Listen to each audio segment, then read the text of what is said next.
Welcome. Thank you so much for having me to the conference. It's a real delight to be here. I feel like I've been up since about 2 o'clock in the morning because I was on California time, and we changed times this week, so that was extra helpful. So, but I am delighted to be here, and let's see if I can get this little clicker to work. Okay, great. I think that's good. This is my new BFF over here, Mark. Thank you so much. So I'm going to tell you about Serena Lily. I'm going to talk to you about what some of our strategies are for building our brand in the 21st century. And I'm going to talk to you about what I believe businesses need to do to be successful today.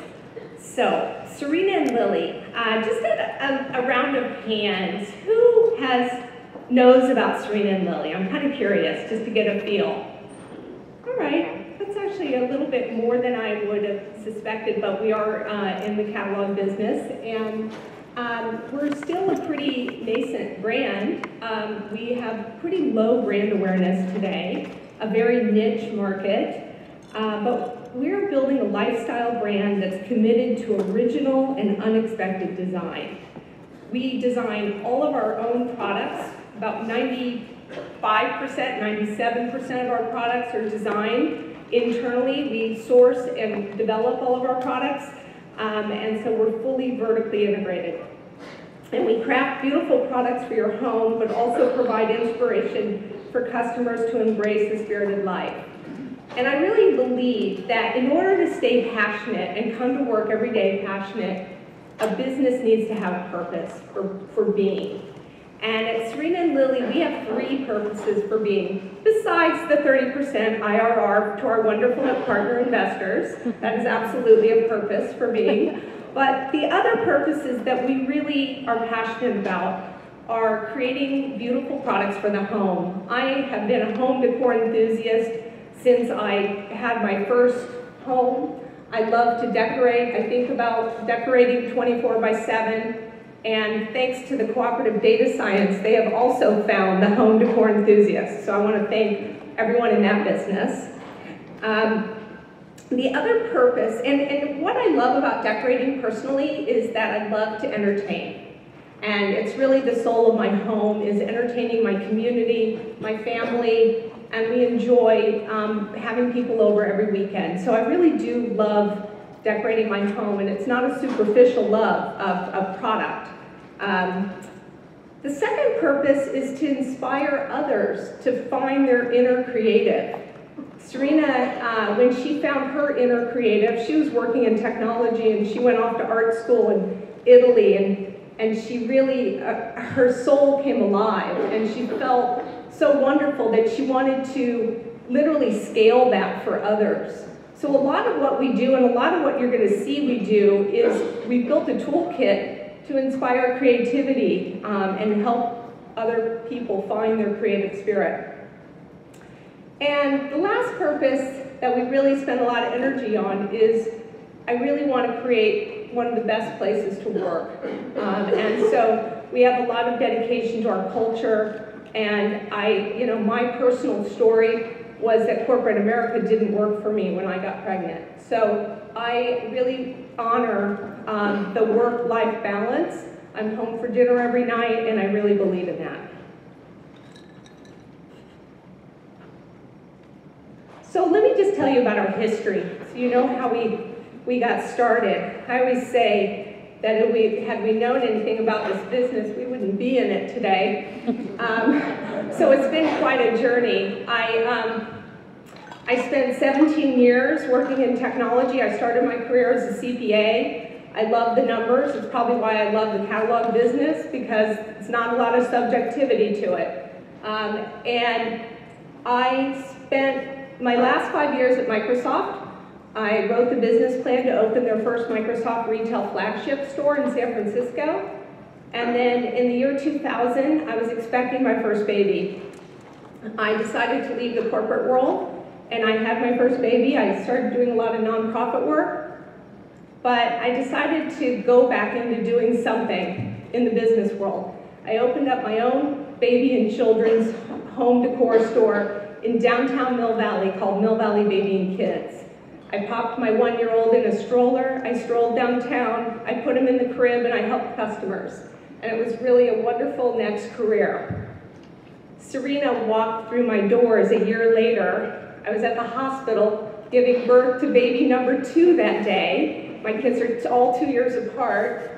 And Serena, my store manager said, "I'm sorry, Lily's at the hospital having a baby today, but she's gonna love your work."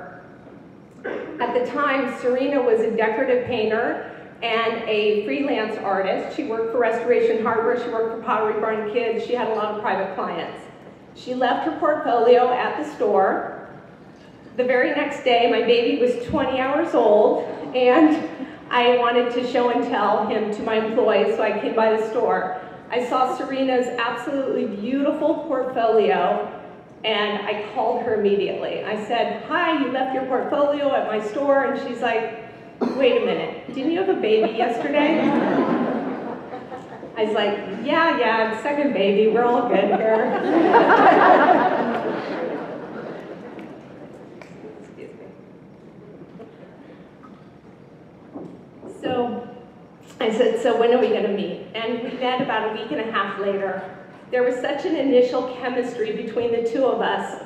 We talked for a solid 2.5 hours.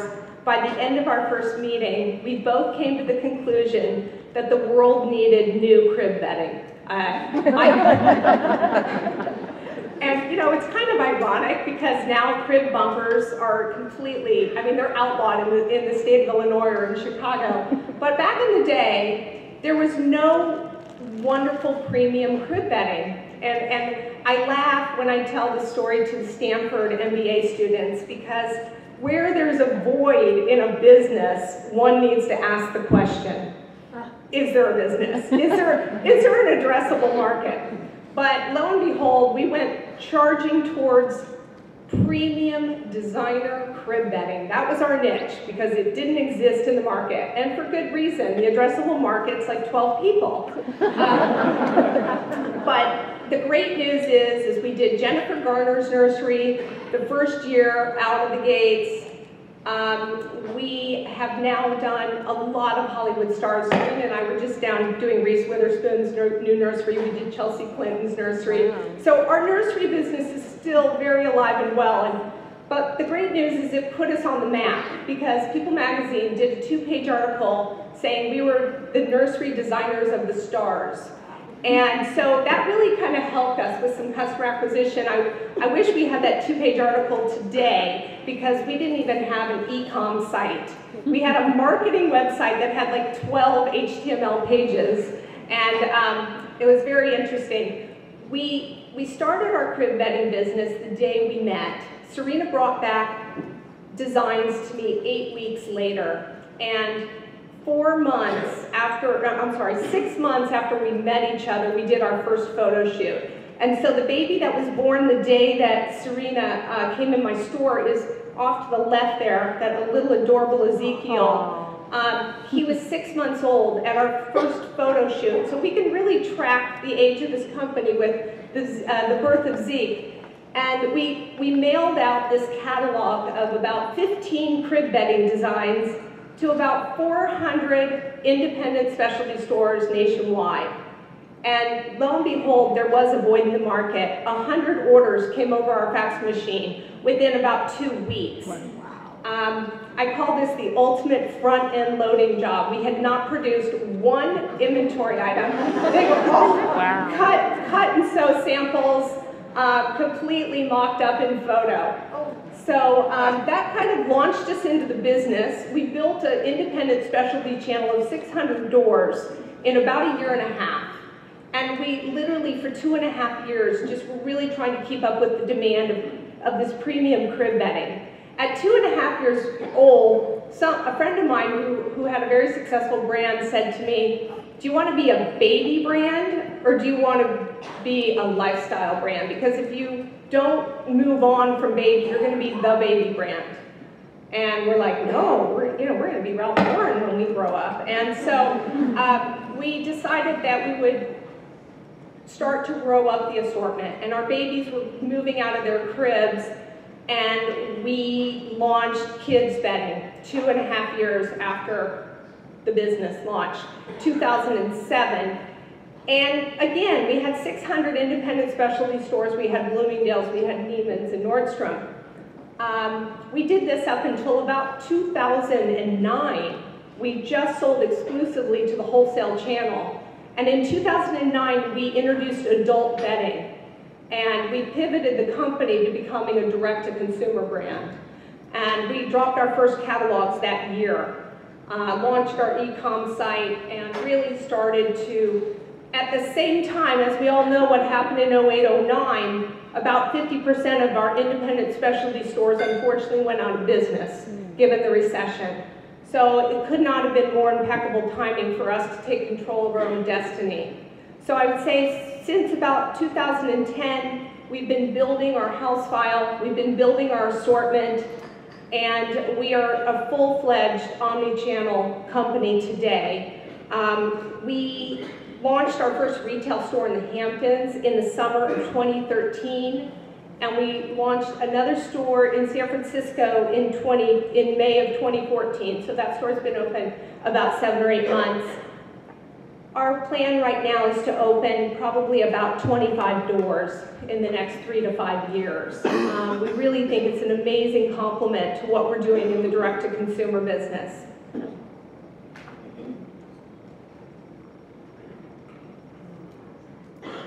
So we are really building what I call a 21st century lifestyle brand. It's our goal state to make it a heritage brand, a brand that will be around in 100 years from now. So how we build it is very important to us. And we really are not diffusing the price point. We're keeping the price point very premium, and we plan to do so for quite some time. We're building out a lifestyle brand. We will be introducing apparel this year because the furniture business is not complicated enough, so now we have to do apparel. We are a design-driven brand. All of the merchandising decisions that are made inside the company come from design. They're informed. I run the merchant department at Serena Lily, but really it's very design-driven with some best practice around merchandising. We want to be an aspirational brand, but accessible, meaning we will deliver the best quality for the best value. It's all about integrity with product, integrity with our vendors, and integrity with our internal culture. And we really truly believe in multi-channel customer engagement. So our product design evolution, each season begins with original textile design. I would say this is our fashion layer of our business. Serena is a surface designer. She designs today all of our textiles, and I don't believe that will ever change as long as we're inside the company. She still designs all of our surface designs, which is now also on wallpaper, it's also on rugs, but it's really the signature. I would say our pattern is our signature of our brand. And we really determine the color and the pattern and the texture, but that is absolutely our signature. We bring together the story at the time of design. Serena has the room vision in her head when she presents the boards during line review. So this is an idea of the Serena Lily nursery. All of the pattern Serena has designed. That's all embroidered goods from Vietnam on the crib bumper. And we now today sell everything in the room. But that's taken us years to build out the assortment. Then we went on to kids bedding, and again, signature cherries in the room. As we all know, it's about the product pyramid.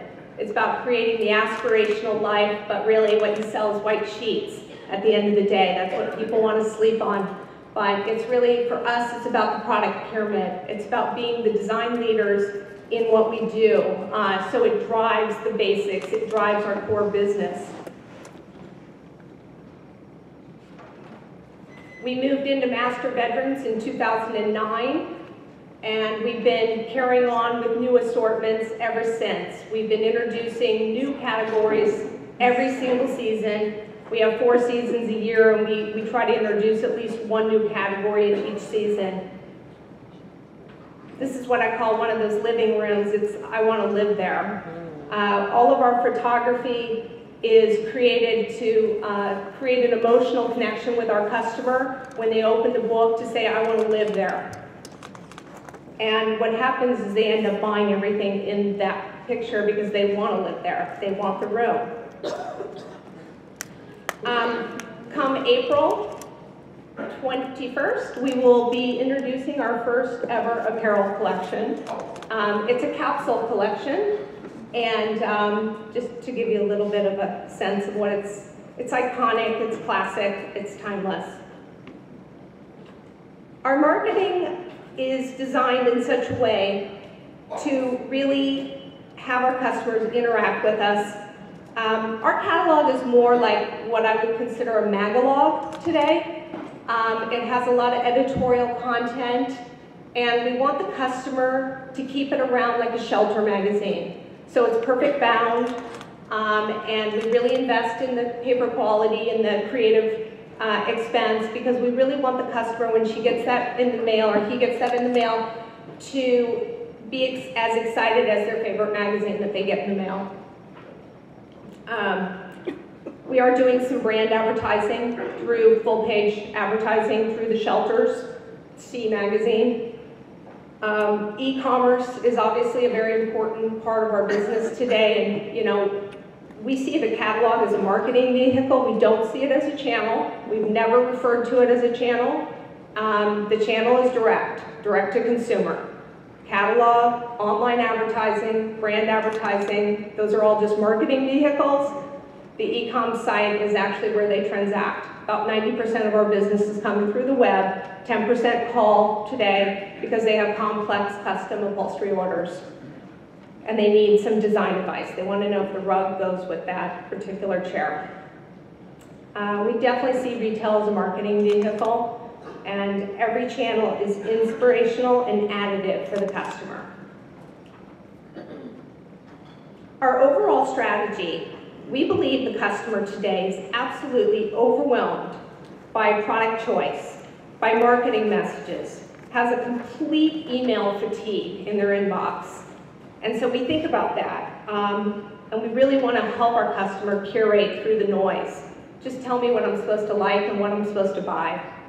We believe that it's not about what a company says about itself, it's about what a friend tells a friend, and that's about the social platform. You got to create those moments where you're unlocking joy for your customer, any opportunity that you can unlock joy, so they will tell a friend. I'm sure Zappos gets a lot of that when they upgrade people to one-day shipping. They're not really upgrading them, they just happen to make the deadline of the airplane. But they've allowed, you know, they've enabled themselves to market that they've upgraded them. And it's really about creating those moments of unlocking joy for your customers so that they will tell a friend. We believe a successful company in today's world needs an extreme point of differentiation. They need to play in the lane. Are you a price provider? Are you a service provider? Are you quality, or are you a design leader? I think it's very difficult to try to play in multiple lanes. We're choosing a lane of quality and design. We can't compete on price, and we're not giving free shipping. So those are really what we've decided we're going to stick to and really focus our energies on, is being the design leaders, being a service company, and also quality. For us, it's all about quality. We pull the plug on products all day long that don't meet our quality standards before the season gets rolled up. We don't believe that every company or brand can exclusively be built online. I think if you really take a moment to think about what companies are enormously successful on the web today, they have certain characteristics. They have price, they have incredible service offering, they have depth and breadth of assortment. I think brands that have limited assortments and don't have the depth and breadth of a particular category, I think they struggle on the web. People aren't thinking of them to go look for a certain product. Platforms, obviously, the convenience platforms. I think one of the biggest phenomena, and if you really want to keep your finger on the pulse of what's going on in the world, go to Kickstarter and see the projects that are getting funded. It's fascinating. But we don't believe Serena and Lily can exclusively be built online, and I don't think Bonobos or Warby Parker or Everlane believe that either. So I think we're back to a new mixture of omni. And we believe that every company is built and scales differently. So we're very careful about how much we allow people that come from other brands that have built companies at other brands. We're careful on how much we incorporate of some other company's strategy or some other company's idea, because we really believe that org charts are different. We believe companies need to take their own path. And last but not least, a happy company culture, we believe, always results in a happy customer. So talking about catalog design, or Magalog design, our catalog is all about design inspiration and storytelling. I did put out some copies in the cafe, in the sharing cafe, collaborative cafe. Those are our prospect books. We are prospecting with a smaller book now. Our customers are getting anywhere between 100 and 120 page book from us, roughly 6 to 8 times a year. I don't quite have the answer on how often you need to touch your customer with a perfect bound book, but we're testing that constantly. And our catalogs are all about, I want to live there. And we create that lifestyle and transport our customer to a place that she wants to live. Our catalog approach, we love, love, love the catalog business. Why? Because it works. And so we continue to believe in this vehicle, and it has proven to us to be a phenomenal way to build our house file. Everybody has to go to their mailbox every single day. And so, like I said, I think there's a lot of email fatigue in the world, and our brand is not really all that appropriate to be stalking you through user retargeting. So we do a little bit of that, but I think that we'd much rather be a little bit more elevated in our marketing approach. We do not perform square inch or even page analysis, but rather an overall performance of the book based on the page count, the response rate, and the overall contribution margin. We're always looking at contribution margin, but we don't put a lot of restriction on our creative team to create the inspirational pages. We believe the catalog is a way for a brand to really create that emotional connection with their customer. And we believe in investing in quality creative, quality paper, and perfect bound books. We continue to test every season. I'm looking at Polly from Bellardi, and she knows this very well from us. They've been a great partner. We circulate to the very last name of immediate break even, so the variable cost. We are currently not investing in customer acquisition in the mail, and it's because we're investing in retail right now. So what's our retail approach? We actually believe storefronts are alive and well, but they're not the storefronts of yesterday. Customers need retail to be very different. They need it for a very different purpose than they need direct to consumer. We believe in retail as a place of design service, experience the product, brand exposure, and customer acquisition. We have created a very high service offering in our retail stores. We've really trained the design advisors to really be able to help people with their projects. And our retail strategy will differ by market and by neighborhood. I'm going to show you a couple of our retail stores, the 2 that we have today, and they're extremely different. One's in the Hamptons, it's very beachy, it's a lifestyle store with a lot of cash and carry. The store we have in San Francisco, the Serena Lily Design Shop, is literally a showroom.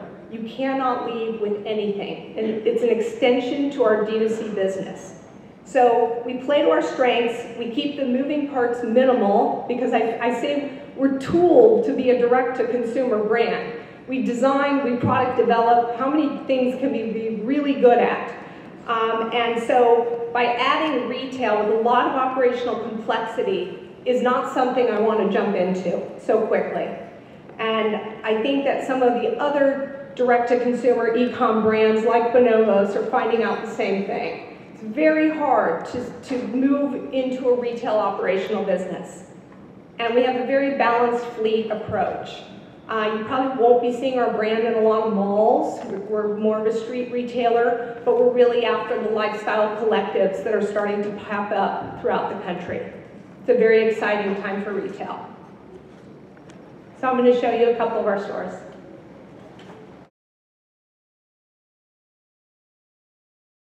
Is doing 2 times the volume of our Hampton store. It's 1,200 square feet, and you can't leave with anything. It's really an extension to our direct-to-consumer model. The beauty is our warehouse is in San Francisco or it's in Richmond. We're able to deliver by the next day anywhere within about a 70-mile radius.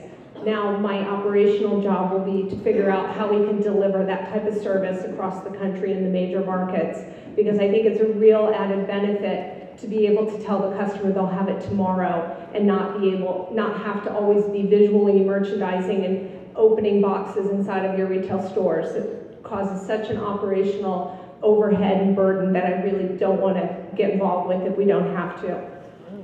So talking about e-com, we just launched a brand new website on Demandware. Big plug for Demandware. We went live about a month ago, and flawlessly. We had an incredible launch.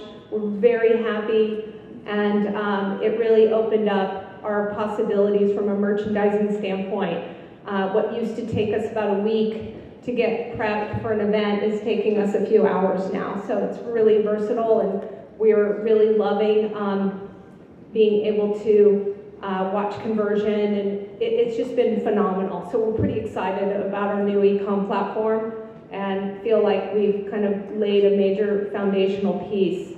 We'll be doing a lot of additional work on e-com this year and next, and really extending the platform. As you all know, mobile is a force to be reckoned with.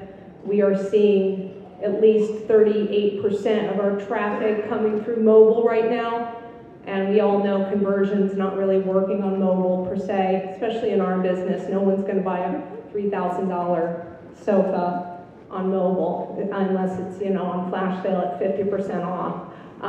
But we are doing a lot of work to enable the mobile and the iPad, as well as converting over email. So that's keeping us quite busy. And the last thing I want to talk about is culture. It's something that's very near and dear to my heart, because at the end of the day, it's about the people. It's about the people that build your company for you, and so it's honoring their human spirit. We've created a culture that's about leadership, and we have a zero tolerance for any level of borrowing design inspiration from other companies. We absolutely have a zero tolerance for that, and we make sure our employees know that. And we believe in innovation, and we believe that you're considered a design leader when you continue to innovate.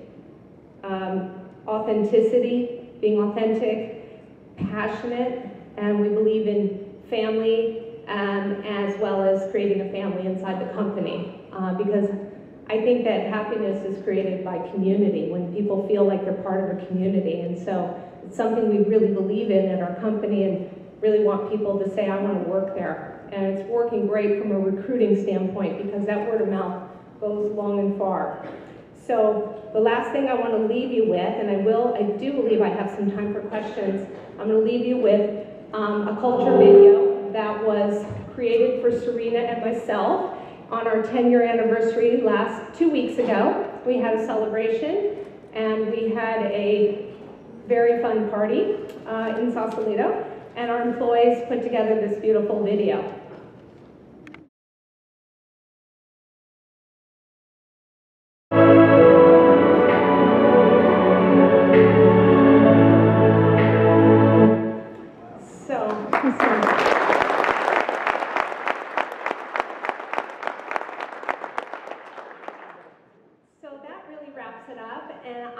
certainly happy to take questions if we have time. Do we have mics around? Where are the mics? There are mics in the back. Dana's standing at one, and there's another back here. So if there are questions, that'd be best so you can share your question with the whole room, unless you want to yell like I do. Oh yes, fantastic presentation. Oh, thank you. I know you didn't model your brand after anybody out there, but did you model your company culture after a concept or a philosophy that you could share with us? That's a great question. I think I modeled the culture for the company I wanted to work at. I kind of started to see a trend after I left corporate America that great people were leaving the corporate world because it didn't adapt to their needs. And I thought that that was nonsense, that we shouldn't be losing great people because we're not adapting. I think it's the crisis of our time, if you want my honest opinion, because we have a dual earner income need that my parents didn't have. They were able to support us in a very, very nice upper middle class lifestyle with one income. And we don't have that luxury anymore in America. So we're going to have to figure out how to adapt to this new circumstance in a way that really honors the family unit. So I'm a big champion of that. I actually think you get more out of your employees.